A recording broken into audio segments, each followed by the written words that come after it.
আসসালামু আলাইকুম গাইস, সবাই কেমন আছেন? আর সবাই ভালো আছেন।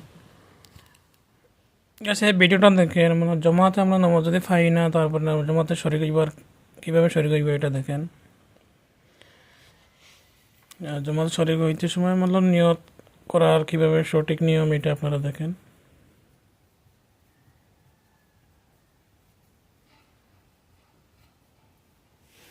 এই ভিডিওটা আপনারা বেশি বেশি দেখেন। এখন মানে একজন মানুষ নামাজ পড়তেছে, তার সামনে যাইতেছে, তাকে আটকাইবেন, নামাজ পড়তেছে সে কীভাবে তাকে আটকাইবেন। जान हाजिर है जान हाजिर है मुस्तफा के लिए